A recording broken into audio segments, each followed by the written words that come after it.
Welcome to English Coffee Break with Oliver and Emma. This is your daily dose of English.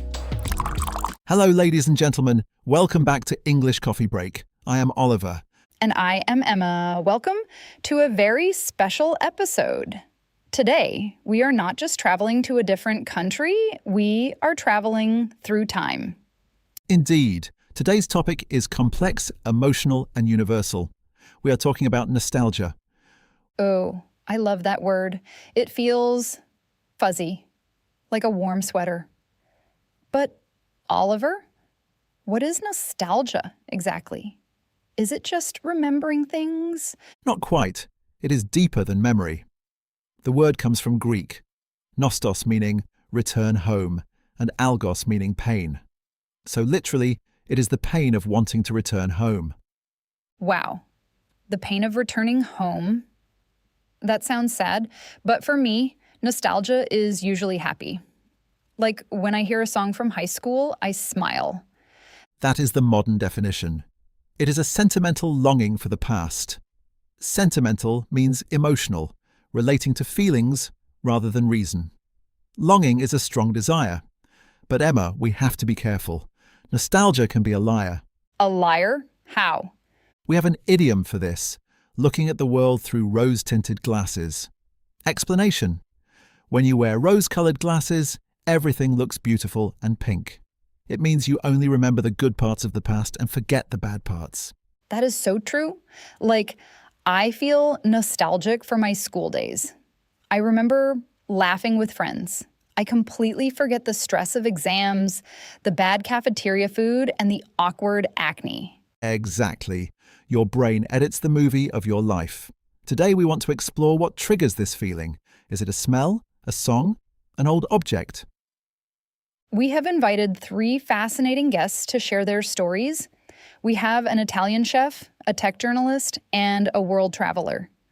They will help us understand why we love the past so much. But before we step into our time machine, a quick reminder: we have created a massive PDF guide for this episode. It contains a vocabulary list with words like sentimental, rose-tinted glasses, and obsolete. It also has discussion questions for you. The link is in the description. Download it, print it, and keep it forever so you can be nostalgic about it in 10 years. Very funny. Okay, let's begin with our first guest. When we talk about nostalgia, the strongest trigger is often smell and taste. Oh, absolutely. The smell of baking cookies takes me back to my grandmother's kitchen instantly. To discuss this sensory nostalgia, we are joined by Luca. He is a chef from Naples, Italy, now living in London. He believes that every meal is a memory. Hello, Luca. Ciao, Oliver. Ciao, Emma. Thank you for having me. It is a pleasure. Luca, welcome. We are talking about nostalgia. As a chef, do you think food is the best time machine? Assolutamente. Absolutely.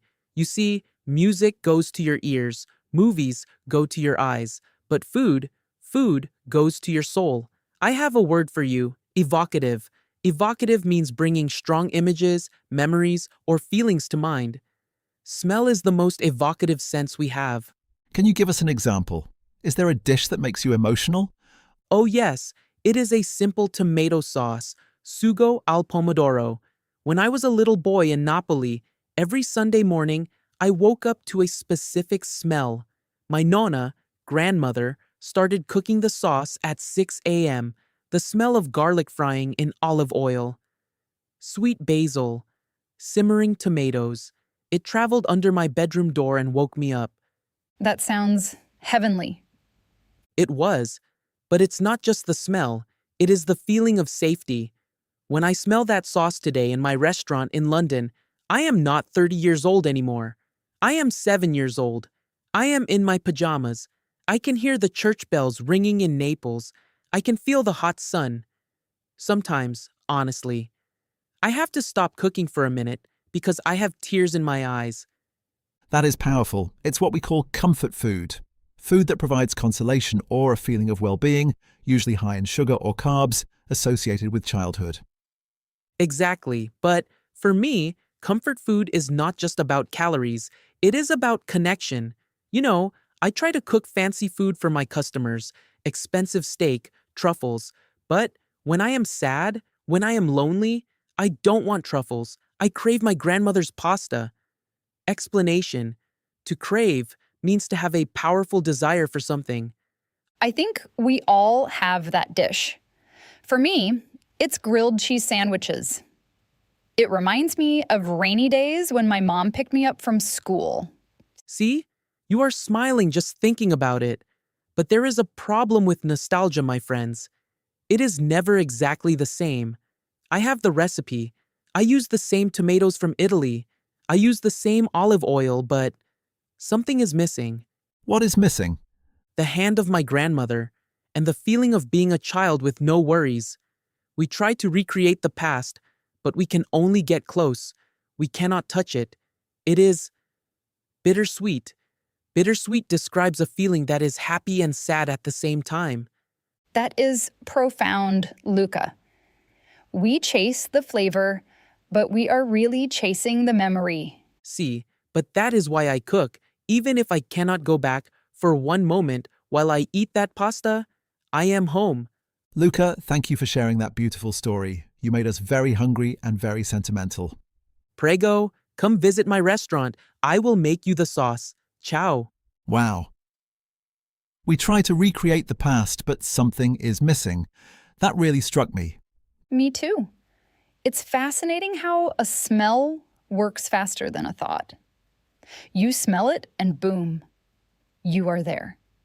There is actually a scientific name for this. It is called the Proust effect, named after the French writer Marcel Proust.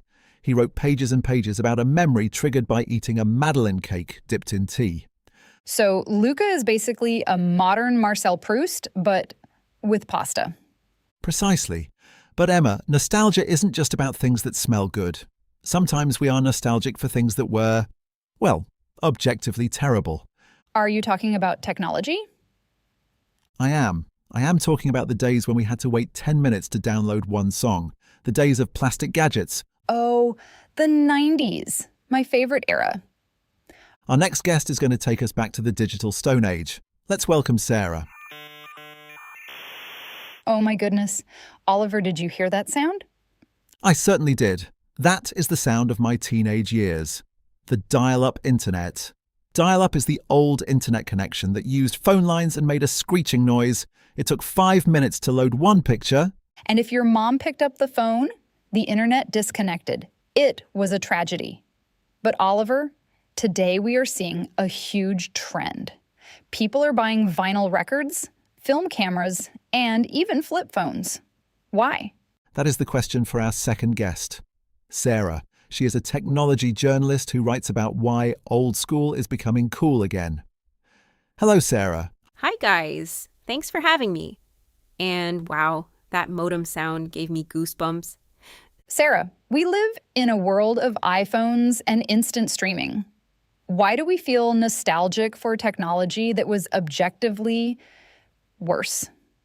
That's a great question. You see, modern tech is all about convenience. It's frictionless. You press a button, and you have every song in the world on Spotify. But old tech? Old tech required effort, and effort creates value. Can you give us an example? Take the mixtape or the burned CD. A mixtape is a compilation of songs recorded onto a cassette tape. In the 90s, if you liked a girl or a boy, you didn't just send them a Spotify link. You sat by the radio for hours, you waited for the song to play, you pressed record at the exact right second. You had to write the track list by hand on the paper cover. It was a labor of love. I remember that. It was a ritual. A ritual is a set of actions performed in a specific way. Giving someone a tape was like giving them a piece of your time. Exactly. And because it was physical, it was tangible, it felt more real.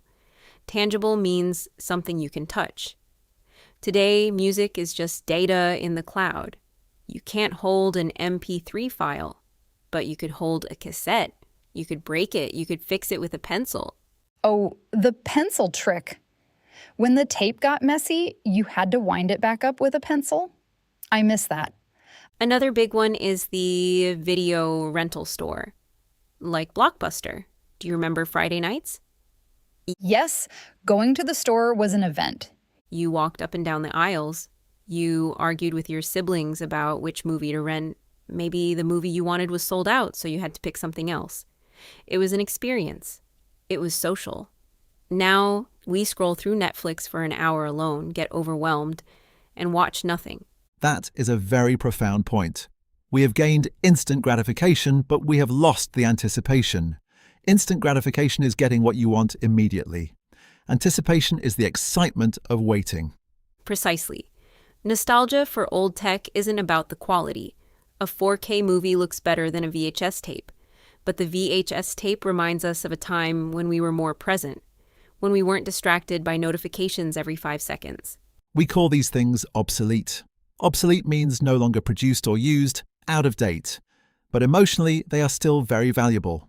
I think that's why Gen Z loves film cameras. They want something imperfect. They want a photo that you can't delete. It feels more authentic. Sarah, you are making me want to throw away my iPhone and buy a Nokia. Don't do that. You need Google Maps.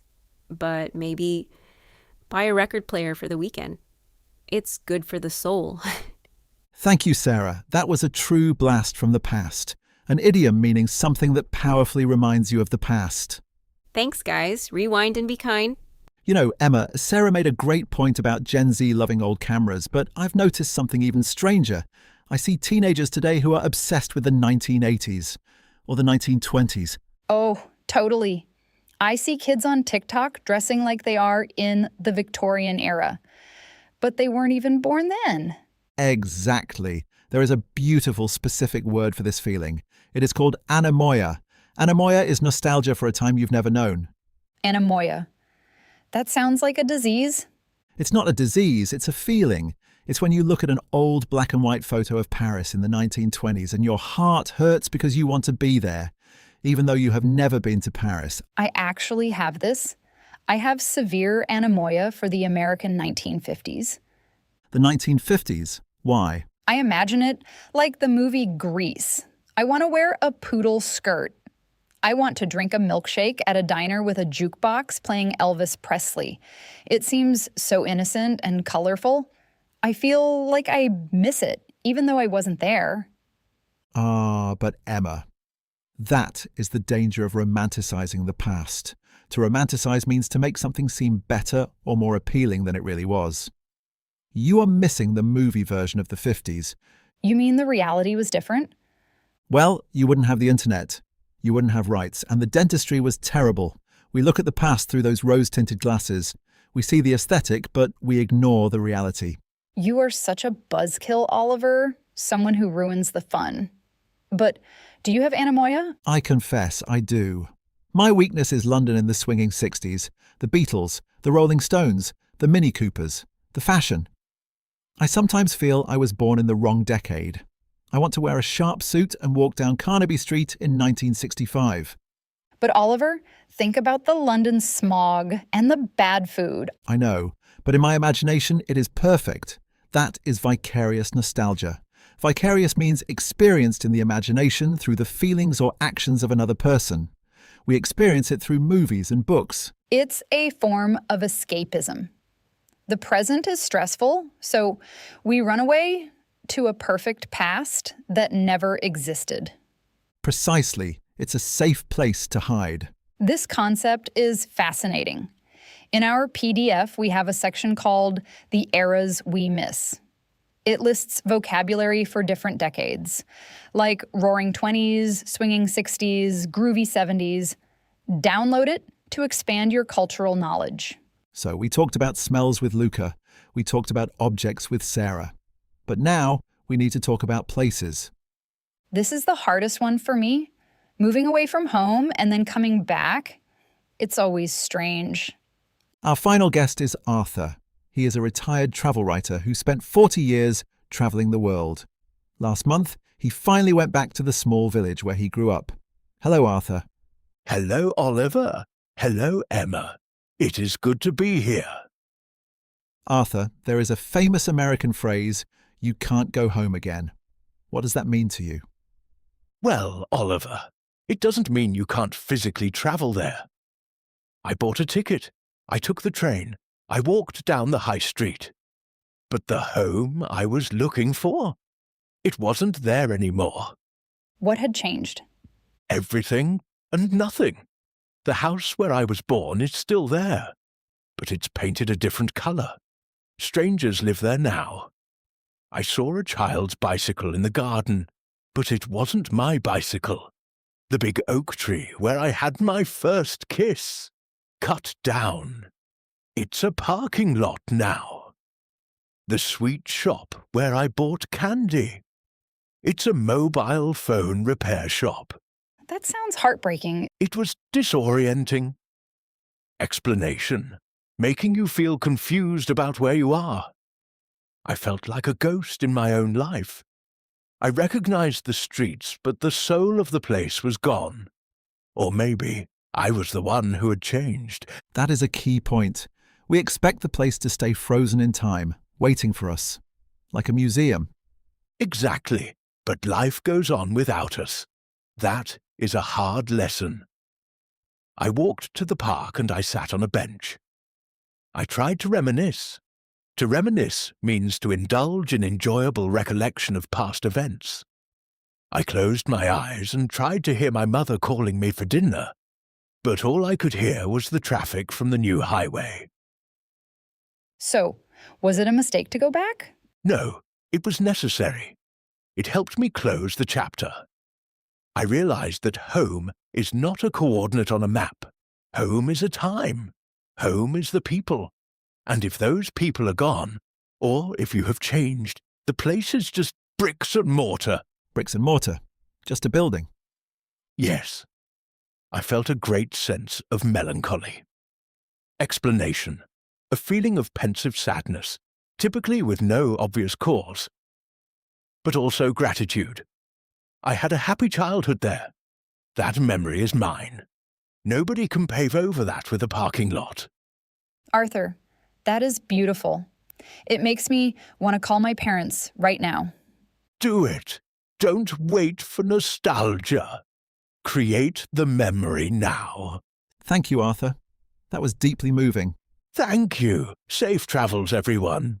We talked about smells and objects. But Emma, what about music? I believe music is the most powerful time machine of all. Oh, absolutely. It's like a movie. Every period of our life has a soundtrack. If I hear a song from my university days, I don't just remember the lyrics, I remember the feelings, I remember the people. It is an auditory trigger. Auditory means related to the sense of hearing. It bypasses the logic part of your brain and goes straight to the emotion. I remember a specific album I listened to on repeat during a long summer holiday. Now, whenever I hear the first chord of the opening track, I am instantly transported back to that beach. It's almost spooky. It is. It's like your brain has a saved file for that song and it plays the video of your memory alongside it. Listeners, do you have a song that transports you to the past? Think about it. What is your nostalgia song? There is a modern twist to this, though, the On This Day feature on Facebook or Google Photos. Every morning, I get a notification. Look at what you did 5 years ago. I have mixed feelings about that. On one hand, it is a beautiful digital time capsule. A time capsule is a container with objects from the present intended for people in the future. But on the other hand, sometimes it shows me memories I don't want to see. Maybe an ex-partner or a trip that didn't go well. Exactly. It is a curated past.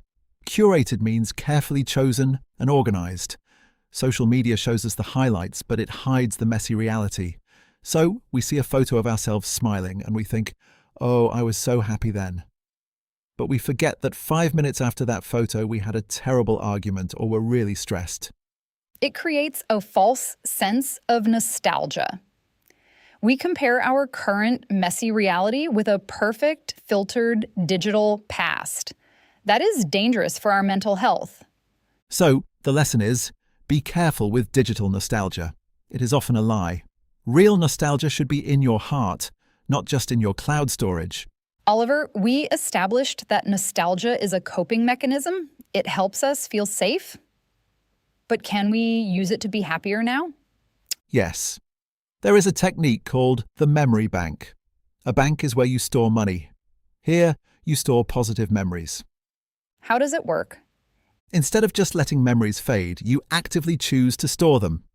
When something good happens, a great dinner with friends, a beautiful sunset, a funny conversation, you pause. You take a mental screenshot. You tell yourself, I will remember this moment forever. Oh, I like that. It's like mindfulness. You are intentionally creating a future nostalgic moment. Exactly. You are cultivating your future memories. To cultivate means to grow or develop something. So in 10 years, when you are stressed, you can visit your memory bank and find this moment of peace. That is beautiful. It changes nostalgia from a sad look backward into a tool for present happiness. This is a powerful psychological tool. In our free PDF, we added a page called the Memory Bank Journal. It has questions to help you write down and preserve your best memories. Download it and start your bank today. Well, Emma, we have traveled a long way today. We started with the definition of nostalgia as the pain of returning home. We traveled through sensory smells with Luca. We felt the tangibility of old tech with Sarah. And we visited the past with Arthur. We also discussed the soundtrack of our lives and the danger of digital filters. It's been an emotional roller coaster. But Oliver, we haven't shared our own real nostalgia yet. Not the fake Anemoia stuff, the real memories. Fair point. What is the one thing from your childhood that gives you that warm, fuzzy feeling in your stomach? For me, it's the video rental store on a Friday night. I know Sarah mentioned it, but for me, it was a ritual. I remember the smell of the carpet in the Blockbuster store. It smelled like popcorn and plastic. Yes, and the sound of the plastic cases snapping shut. I remember holding a VHS tape of Jurassic Park or The Lion King. I remember the argument with my brother about what to watch. And then buying those sour gummy candies at the counter. Driving home in the dark, holding that tape. It was pure excitement. Now I scroll through Netflix for 45 minutes and feel nothing. I totally get that. The choice was smaller, so the value was higher. For me, it's Saturday morning cartoons. Ah, the golden era of TV. Waking up at 7 a.m., no school. I would run downstairs in my pajamas. I would pour a giant bowl of cereal, the sugary kind with colorful loops that turned the milk pink. And I would watch Tom and Jerry or Pokemon for 3 hours. The sun was shining through the window and I had zero responsibilities. Just me and my cereal. That sounds perfect. It's funny, isn't it? We miss the simplicity. But Emma, the big question remains, is nostalgia healthy or is it just sad? I've read about this. Psychologists say it is actually a coping mechanism. When the world feels scary or fast, like now, looking back makes us feel safe. It acts like an anchor, a heavy metal object used to hold a ship in place. Our memories hold us in place so we don't float away. It reminds us of who we are. So, it's okay to look back? Yes, as long as you don't stare. Arthur, our guest, was sad because he tried to live in the past. But Luca, the chef, was happy because he brought the past into the present with his cooking. That's the secret. Don't try to go back. Bring the good parts with you. Cook the pasta, watch the old movie, buy the Tamagotchi if it makes you happy. Exactly, because one day, right now will be the good old days. In 20 years, we might be nostalgic for this podcast. Remember when we used to listen to Oliver and Emma? Those were the days. On that note, let's make a memory. Download the PDF. It's your souvenir from this trip. It has the nostalgia quiz and a list of all the idioms we use today, like blast from the past and rose-tinted glasses. And our final question for you. What is one smell or sound that instantly takes you back to childhood? Is it the smell of rain? The sound of a specific video game? Share it in the comments. We love reading your time travel stories. Thank you for listening. Cherish the moment. Goodbye.